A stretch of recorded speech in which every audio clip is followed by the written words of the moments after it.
parler de mon parcours de photographe, je reviens un peu plus en arrière. Quand j'étais ado plutôt, j'ai toujours voulu faire des études en art. Donc je dessinais beaucoup. J'ai commencé à dessiner aussi lointain que remontent mes souvenirs, je dessinais.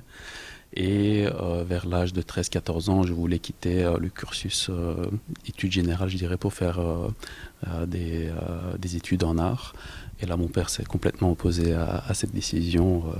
Il voulait absolument que je fasse des études dans le cursus, je dirais, normal, et que je fasse des études universitaires. Donc, après des petites batailles, je dirais, j'ai quand même continué. Et donc, une fois arrivé, je dirais, à mes études universitaires, là, j'ai complètement arrêté de dessiner parce que bon, l'université, ça prend du temps, il faut s'impliquer. Et puis après, il y a eu le monde du travail, je dirais, qui est venu, et puis etc. Et jusqu'à, je dirais, la naissance de ma fille, disons 2 ans, je dirais, après la naissance de ma fille, plutôt, j'ai commencé à essayer de faire une activité plutôt artistique parce que ça me manquait. Et donc, j'ai commencé à regarder un peu la photographie. C'est absolument un moyen d'expression. Donc, je ne suis absolument pas photojournaliste ou en tout cas, j'ai pas envie de faire des photos qui montrent quelque chose, un état, mais plutôt, j'aime plutôt les photos qui amènent un questionnement, donc qui amènent du mystère dans la photo.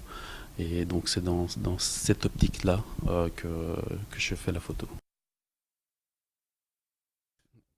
Donc turquitude, c'est plutôt un mix entre Turquie, turc et attitude.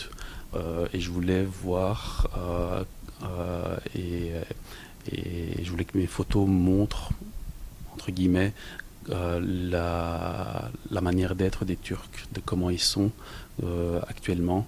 Et il y a un sous-titre, je dirais, au titre, donc Turquitude, mémoire collective.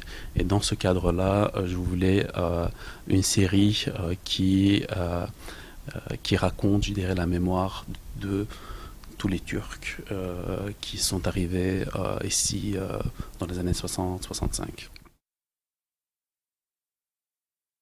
Initialement, je suis parti tout au début du projet.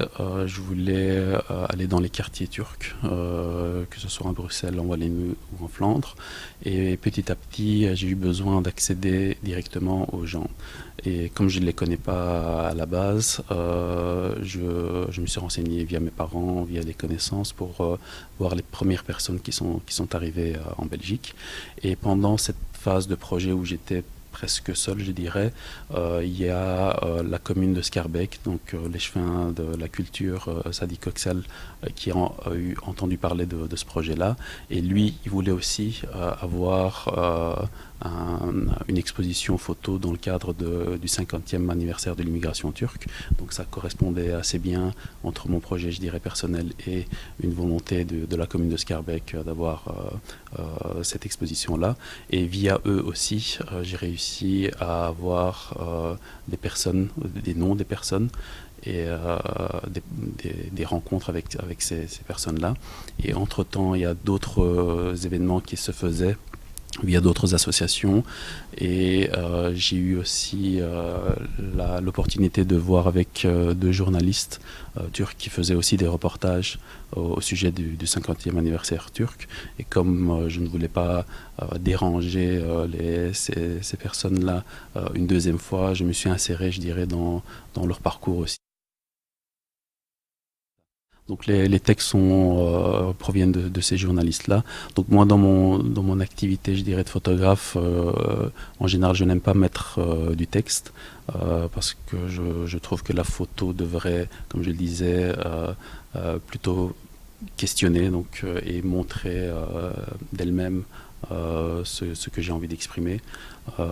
Sinon j'aurais fait je n'aurais pas fait de la photo, donc c'est vraiment la photo comme moyen d'expression. Et donc il y aura effectivement des textes qui accompagneront ces photos-là qui proviennent de ces journalistes. Il y a une trentaine de photos. À chaque fois que j'allais voir une personne, je sortais au moins avec 300-400 photos prises par rencontre. Il y a beaucoup de photos et effectivement j'ai pas mal sélectionné. Quand j'ai commencé la photo, donc je dirais, investi dans un appareil photo numérique pour la naissance de ma fille, pour prendre des photos de famille. Et pour moi, la photo n'était que prendre des photos de famille. Je ne savais pas, enfin, je n'avais pas réalisé plutôt qu'avec la photo, on pouvait faire autre chose. Et en essayant de regarder comment améliorer mes photos sur Internet, je suis tombé sur les photos d'Henri Cartier-Bresson. Et là, c'était vraiment un basculement pour moi, parce que dans ces photos-là, j'ai pu voir qu'on pouvait faire autre chose que simplement prendre des photos souvenirs. Et donc c'était vraiment je dirais, le basculement. Et j'ai plein d'autres noms, je dirais, entre-temps qui sont arrivés. Pour les portraits, par exemple, j'adore les portraits de Steve McCurry. Euh, En général, les photographes de l'agence Magnum, j'aime bien, même si c'est du photojournalisme, je trouve qu'ils apportent quand même un côté très artistique dans leurs photos. Et en ce moment, je suis un peu, je dirais, dans une période sombre, on va dire, où je suis du côté de Jacob Sobol et Anders Peterson. De... Pour l'instant, je dirais, c'est plus, je ne pense plus à la technique. Peut-être parce que j'ai trop pensé avant, donc du coup ça devient plus naturel. Donc la technique, la manipulation de l'appareil photo, je n'y pense plus. Et en termes de cadrage, je n'y pense plus non plus. Par contre, à mes débuts, effectivement, c'était très important pour moi d'avoir une bonne composition de la photo.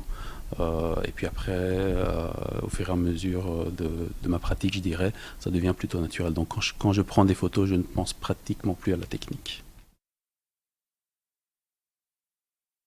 Aujourd'hui, il est très fier quand je fais des expositions. Il est très content de venir voir, donc il est fier de ce que je fais. Mais je ne sais pas si je ne faisais que ça, est-ce que ça le rendrait aussi fier. Parce que je suis aussi licencié en informatique, donc j'ai un master en informatique. Et quand il a vu mon diplôme, il était aussi très fier de ce diplôme-là. Donc je pense qu'au final, c'est comme tous les parents, on est heureux quand les enfants s'épanouissent. Je reviens vraiment au basculement avec Henri Cartier-Bresson. C'est la photo de la bicyclette. Je ne sais pas si vous voyez à laquelle. Donc cette photo-là me marque et me marque encore.